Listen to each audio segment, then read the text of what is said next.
गाँव से नमस्ते। मैं आप सबके बीच में आलसी तीज व्रत गीत लेकर आई हूँ। अपना प्यार दुलार हमारे साथ बनाए रखना।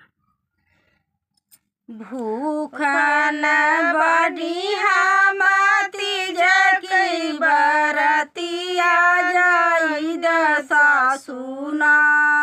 भूखन बनी हम तीज की बरतिया जाई दशा सुना। करबै शिव के दर्शनवा जाई दशा सुना। करबै शिव के दर्शनवा जाई दशा सुना। कैसे तू करबू बहू शिव का दर्शनवा कैलाश पर्वतना। कैसे तू करबू बहू शिव का दर्शनवा कैलाश पर्वतना। शिव का लागल बाया सनवा कैलाश पर्वतना।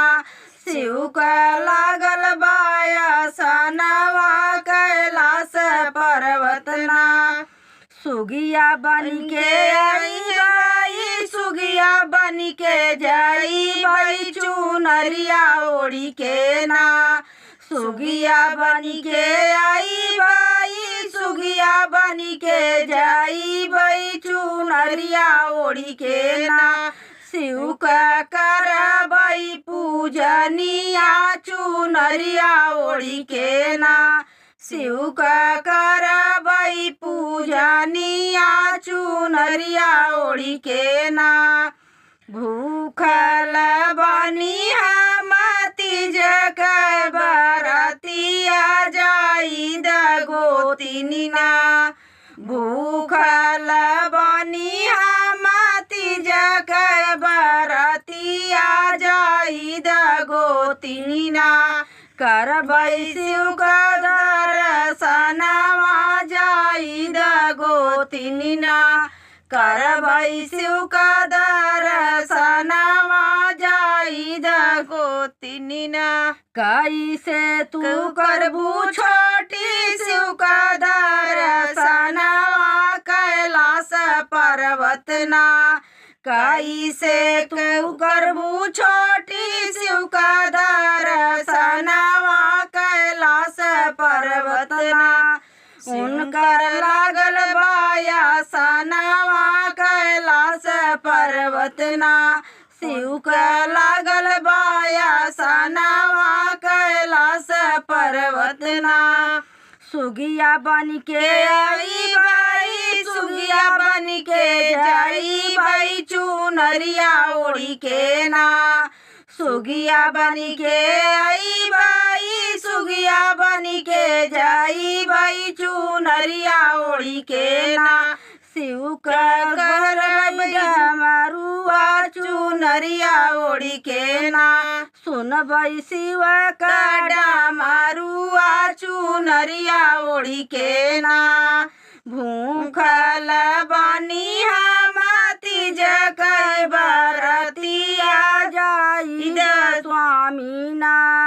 भूखल बनी हम तीज के बरतिया जाई स्वामीना।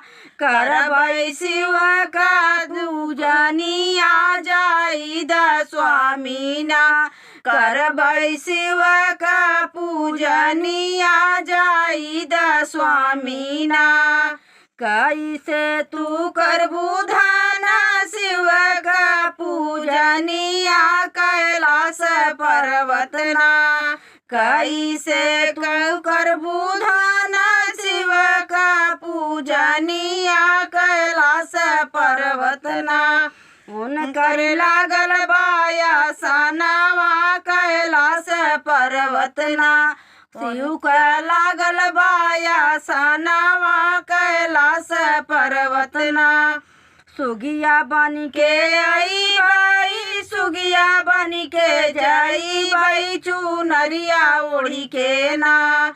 सुगिया बन के आई बाई सुगिया बन के जाई बाई चुनरिया ओढ़ी के ना।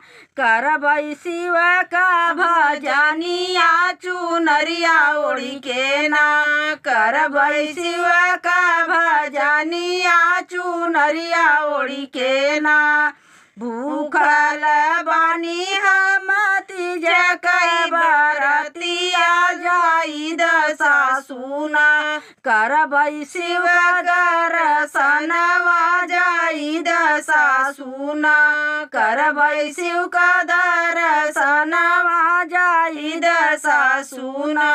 भावनाओं से नमस्ते।